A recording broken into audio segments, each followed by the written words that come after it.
eventually you get absorbed in, and you are Sonic.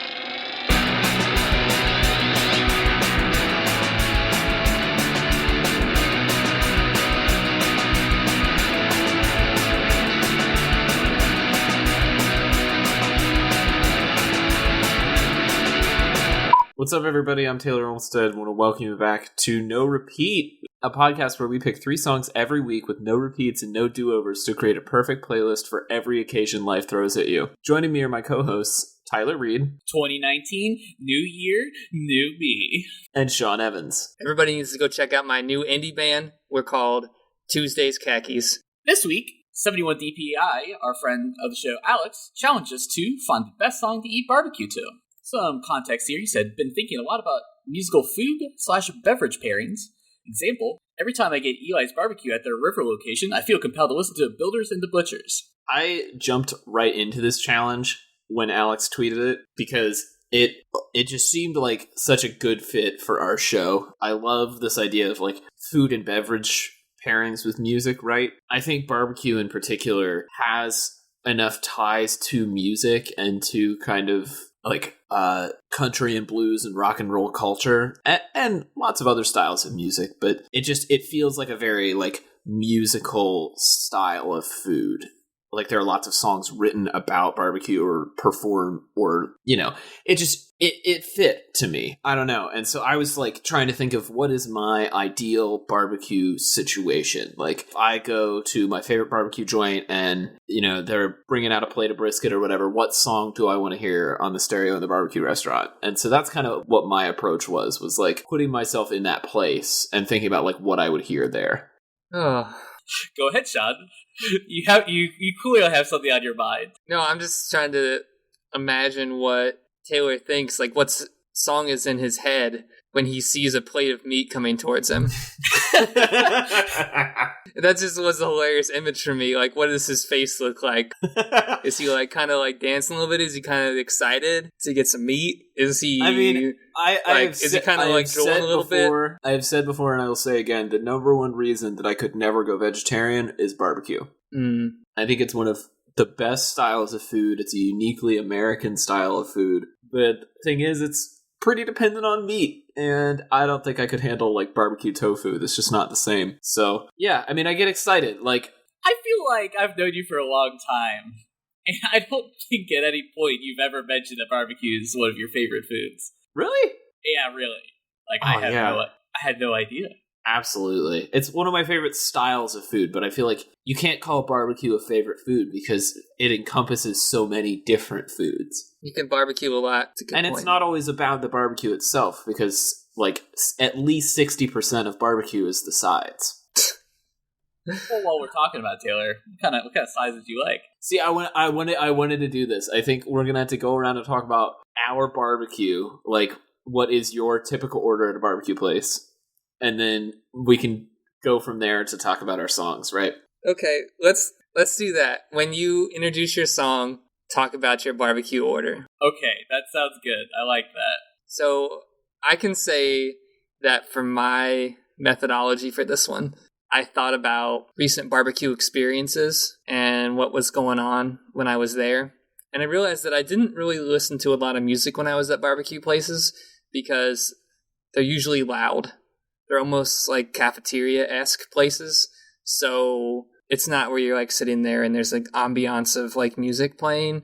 It's usually just in the background if you can hear it at all. Right. You're really cutting through a lot of chatter. Like you have to get through a lot to get to the music. Right. Which was kind of hard at first because I was like, oh, what have I heard? What kind of sets the tone? But it also made it easy because I was like, I don't even know. I could pick whatever I wanted to pick and it would work out, right? So I started with some country, and then I went to some blues, and then I thought about rock and roll, and then I thought, what says barbecue? And the answer is soft rock. Okay. You know, that's interesting because I was in that like southern rock of like the late 70s and early 80s for a while on this challenge. Not quite soft rock, but like close, right? Like some Allman Brothers, some Derek Trucks Band, that kind of stuff. Like just on the bluesy fringes of like soft rock or like AOR type of stuff. So I feel that. A lot of my choices were also kind of in the blues, rock, sort of 60s, 70s vibes. I was trying to go for maybe like, is there anything modern that uses harmonica or like organ? You know, like I was really trying to go for like almost the like the Doors or like who else do I have on here? Like a Steppenwolf song I had on there as one of my B-sides. You know, some like real like classic stuff. My first song that I picked was When the Levee Breaks, and I was like, did I just choose this because it had a harmonica in it? Yeah, I think probably. my answer was yes. See, I went a different direction. I was thinking a particular instrument. For me, it had to have slide guitar. Like, what kind of slide guitar? Like lap steel? No, not like lap steel, but like, I guess maybe slide guitar isn't the word I was looking for, but like a sliding guitar riff. Okay. Like, not quite a walking blues, like something a little bit more aggressive than that, you know? Okay. I think slide guitar definitely has like a sort of Western feel to it, so that kind of makes sense. I mean, is barbecue like a not to sound really primary, but it's like a cowboy thing, you know? Like it's like a Western kind of vibe. Is that kind of the? I mean, maybe that's just because most barbecue places feel like you're just at a cowboy's house, you're at like a ranch house. And it doesn't really stray from that decor at all. There's usually like a horseshoe. It's like they slap some wood up on the... I think that you say that, but since we all grew up in Cincinnati, we know of a different kind of barbecue.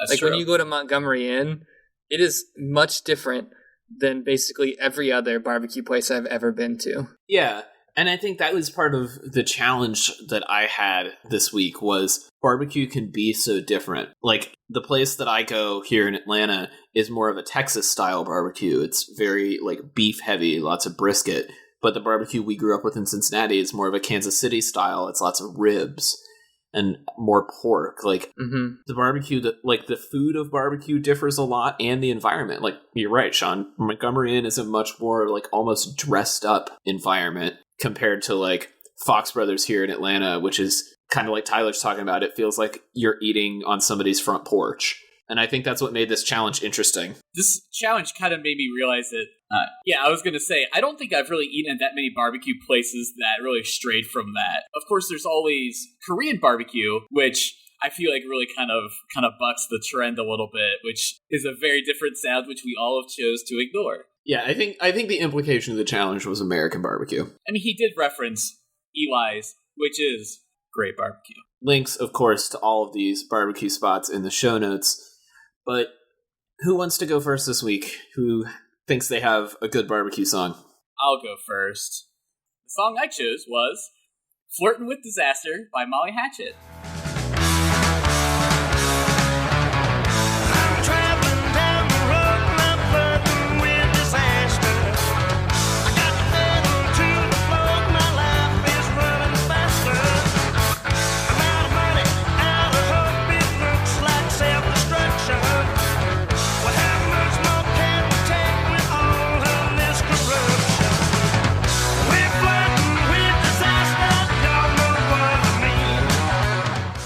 Alright, so my barbecue order is definitely a pulled pork sandwich with sauce on the side. I want to dip it, but maybe also on top. I also like the option to have coleslaw either on it or as a side to dip in.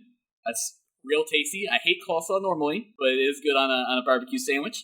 And then maybe some jalapeno cheddar grits or some mac and cheese, and maybe some potatoes, French fries, because then you can usually kind of dip the fries in the sauces as well, and that's usually really tasty. And really, I like a nice sweet barbecue, but also sometimes a nice, really spicy one is pretty good too. All right, so if you haven't heard, Molly Hatchet is basically if you gave the Muppets a rock band and you forced them to play songs that are vaguely fantasy related and to do it in the Southern style. And that's Molly Hatchet. It's because, God, his vocals just sound like Kermit the Frog, like straight up. I love the song, and I kind of love this band because it's just goofy, it's stupid, but it's energetic, it's fun. You know, it's got just good vibes, good energy. I mean, what else is there to say? This used to come on classic rock radio a lot when I was growing up, so I'm very familiar with this song. And I could hear this at a restaurant that served barbecue, because it is very, like, Southern rock. It has that very Southern rocky, almost, like, pre-80s metal sound to it, right? Yeah. Like, it's, like, real distorted, but then it has, like, heavy chords that kind of create a nice layer in between the solos, and nothing really feels like you're kind of out there exposed by yourself if you're a guitar player. So, yeah, this is a solid pick. Like Sean, I remember hearing this song a lot as a kid, and I don't think I ever, like, put two and two together that it was a Molly Hatchet song. It's just a song that I knew, and, like, as soon as it came up as your pick, and that opening riff came on, I was like, oh yeah, I totally know this song. But I couldn't have, like, picked it from, like, a list of songs in Apple Music, right? It's a little more high energy than I would see at a barbecue place, right? Because it's fast. Like, this is a fast song. But I don't think that's necessarily a problem. It honestly, and, like, this isn't to demean your pick at all, but it sounds like the music that would play in, like, the montage of a barbecue restaurant on a Food Network show, you know? Like, if Guy Fieri was, like, taking you to a new Diners, Drive-Ins, and Dives barbecue special, they would, like, play this in the background. And the thing is, Hell like, yeah. I think that's what actually makes this a perfect pick, is it's just so, like, iconically Southern rock that when you hear it, you're like, oh, yes, the American South. And yeah, like, pulled pork and grits and barbecue. Like, yes, it fits. For sure. I think when I thought about it, I didn't want it to feel too similar to Drinking in the Fall choice. I kind of wanted to go away from that because I kind of started to go towards that direction. I was like, no. This is a jubilant time. Maybe it's spring, it's the first nice day, and you're out, like, on the patio. You're really enjoying it, you're jamming. But absolutely, Guy Fieri's Big Barbecue Adventure is exactly what I was going for, and I'm glad that you're vibing on that. See, it's funny that you said that because I didn't see this as like a barbecue adventure. I kind of saw this as a barbecue robbery. Like it's the background of somebody running into a barbecue joint and just like running at people's plates and picking off of them. You know, like the Hamburglar, but for barbecue. Dropping them into a bag and like running out, and there's like a small town. There's like one single police car riding after him, and he's just like chowing down. I mean, it couldn't possibly be because of the subject matter of the song, right? Like, we're just kind of envisioning this in a completely isolated incident, of course. Mm-hmm.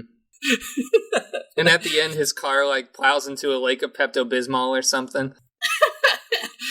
Certainly gonna need it after all that barbecue. The barbecue burglar definitely needs a lot of Pepto-Bismol for his barbecue escapades. The barbecue burglar. And That's of course, hilarious. as he's careening into the pit of Pepto, he's definitely saying, "Chim-bop, doom-dap, oh yeah!"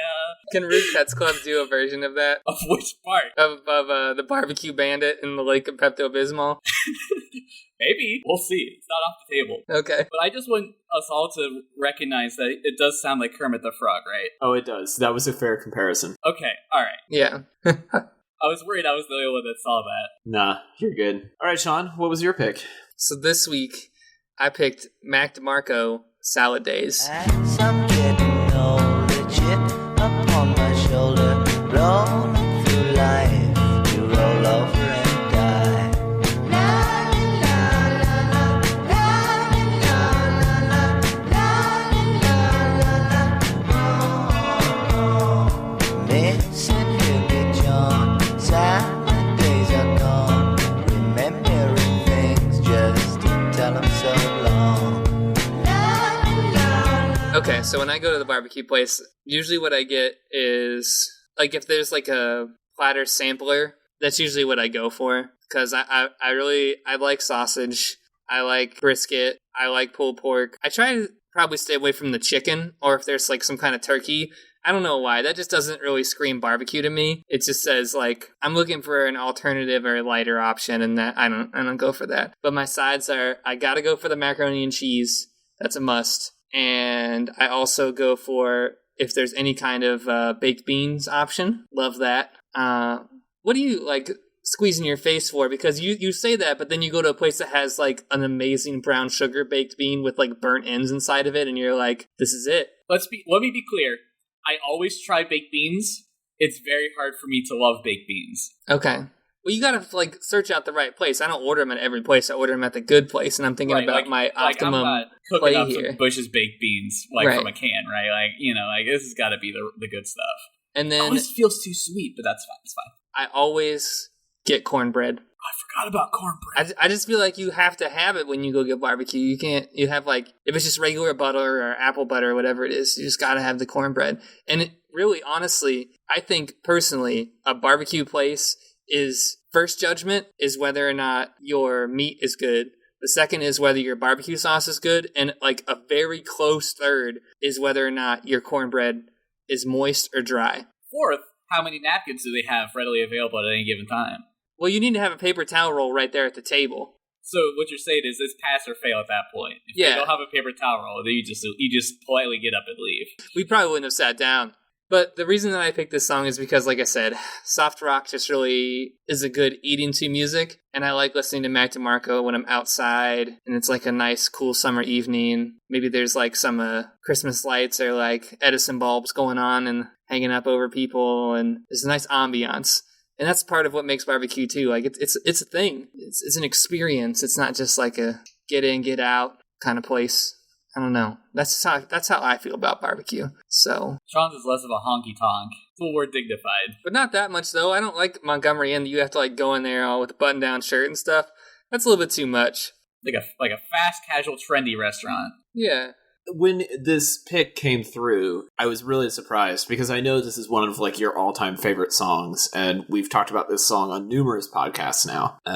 And I didn't really initially think of it as a barbecue song. And then I re-listened to it and I was thinking, you know what? I get it. Because I was picturing exactly what you were just describing. It's that sitting outside, like on a porch or a patio, like just kind of slowly eating some barbecue and enjoying the nice weather. It's definitely that like summertime barbecue feel. And I can get behind that. And I like you were saying, the kind of soft, slow feeling, because you're right, like barbecue is an experience. It takes some time. And this song, even though it's only 2.5 minutes, like it's kind of slow. It just kind of like does its thing. It just kind of plods along. And that's kind of how I feel like halfway through a really good plate of barbecue. You know, you start to slow down a little bit and you're like, this is really good, but like I need to just kind of savor this. I could definitely picture myself like in that moment where I'm like halfway through and this song comes on and it's like, yeah, this is a good vibe.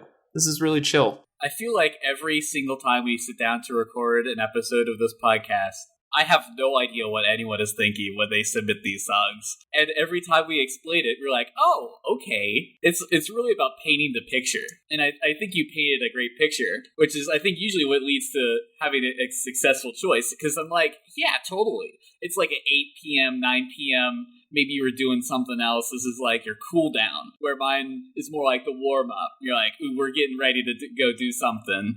Or, you know, like that's our activity for today. This is less about that. This is more about a serene moment of consuming the flesh of many animals. But that's okay. So beyond that last part that you just said, barbecue is an event that requires you to slow down. Everything about barbecue is slow. That's true, in my opinion. So like the idea of like going there and just clobbering a plate of barbecue and then going back out and hitting the town just sounds like a recipe for disaster. Mm-hmm. You're flirting with disaster, you could say. Like I don't even like to get barbecue before going to a movie because I'm afraid that I'm going to fall asleep in the theater. Yeah, it's so messy. It's real messy. Even if you have little wet naps, that's never getting clean. You got to take a full body shower for that. If I like this song, what album should I listen to, Sean? You should listen to. I think the album actually might be called Salad Days. There you go. Yes, it's called Salad Days. The song is called Salad Days. The album is called Salad Days, which is ironic because this is a show about barbecue. That's fine. It's fine. So Taylor, what is your song this week, bud? Yeah, so my pick is How Blue Can You Get by B.B. King.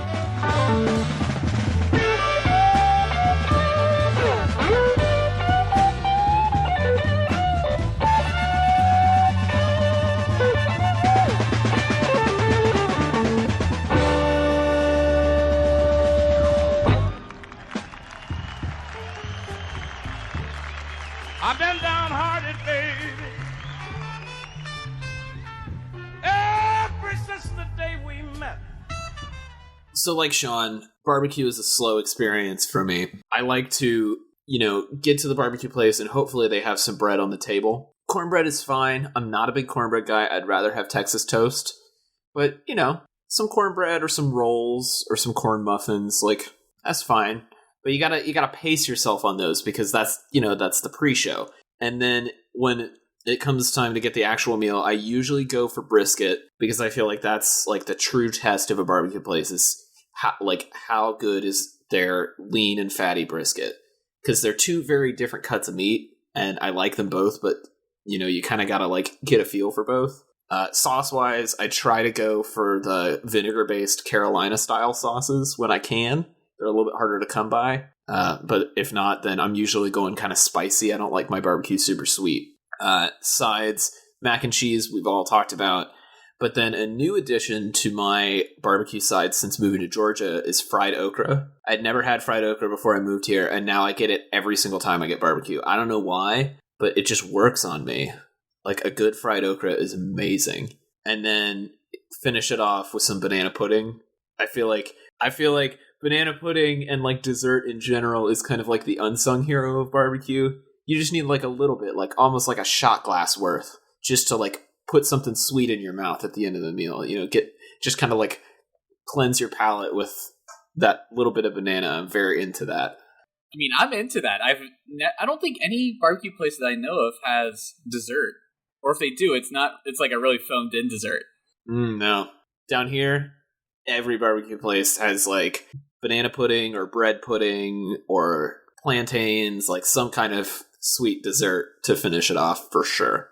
And let me say, I would never try fried okra on purpose. But if we were sitting at the table together and you said, "Hey, this is really good. You should try this," and you let me have a little bit, I would definitely. Oh my god. You realize that that's the strategy they tell you to have your children eat vegetables, right?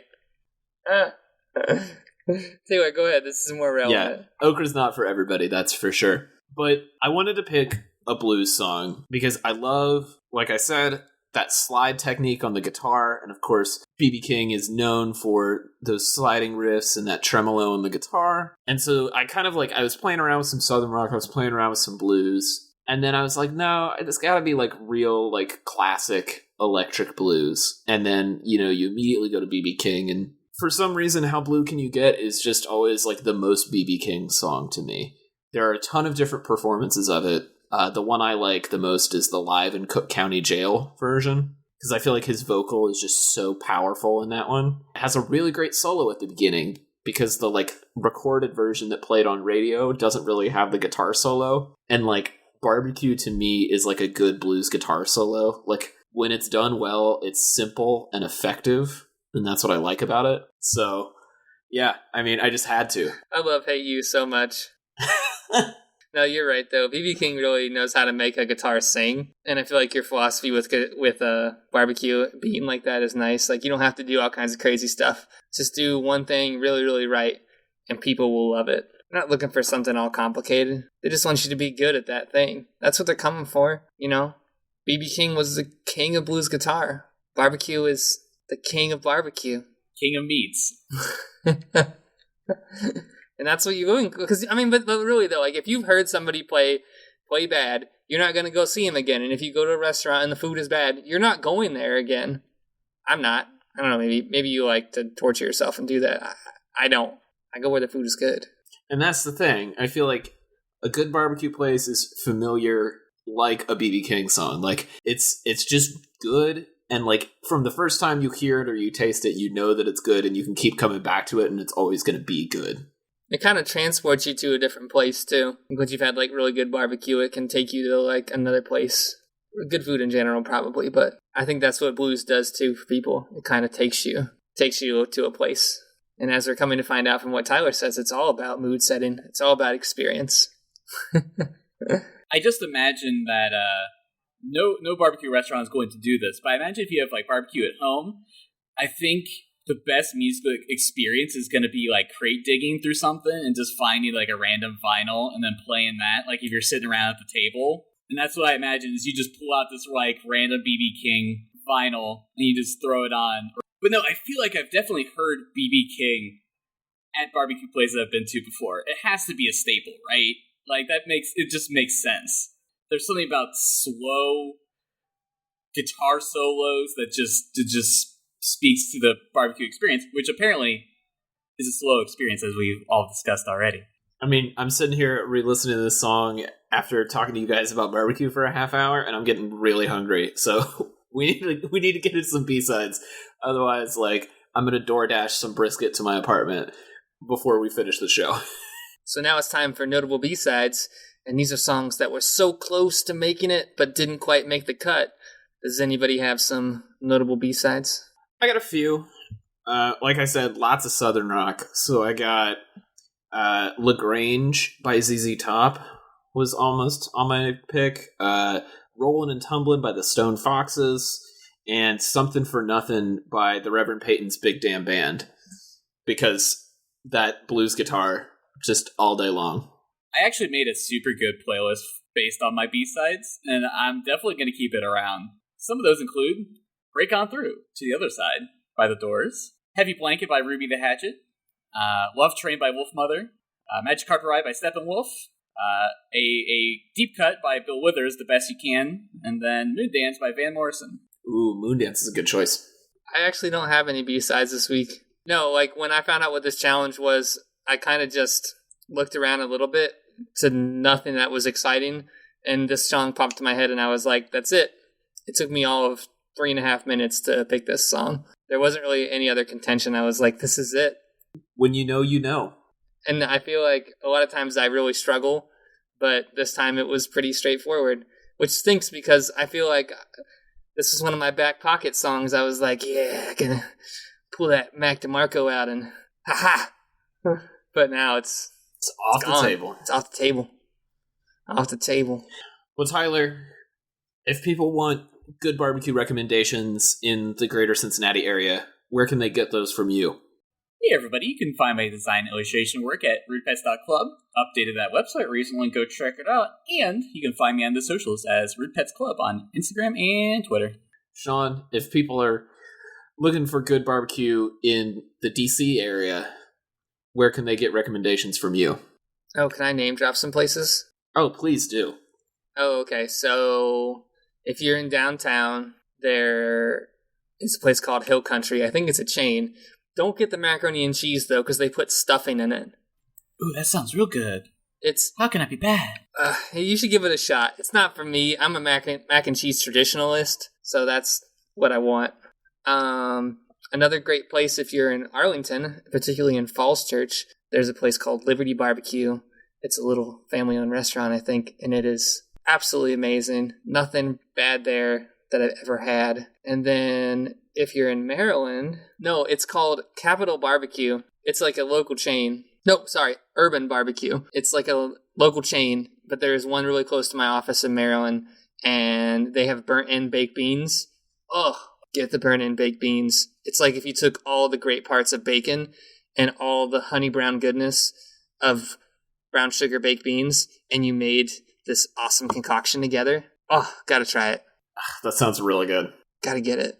But if you want to take me out to a barbecue place and hang out with me and my beautiful fiance, because we eat barbecue as a team, because safety in numbers in barbecue, you know, you can hit me up on Twitter and Instagram at TellySean. And if you're in the metro Atlanta area, it goes without saying that you need to go to Fox Brothers, of course, in Little 5 Points or at the ballpark. But then on the north side of Atlanta, I feel like the sleeper hit is Old South Barbecue. It's in the Marietta area, and I mean, their pulled pork is to die for. It's so tender. And of course, if you have some recommendations for me as far as barbecue spots here in Atlanta or just in general, tweet those at me at TC Olmstead. If you like what we do here at No Repeat, you can leave us a review in your podcast app of choice. That helps other people find the show. If you want to submit a challenge, you can tweet them to us at NoRepeatPod or email them to norepeatpod@gmail.com. Thanks everybody for listening. We'll be back next week with 3 more songs on another episode of No Repeat.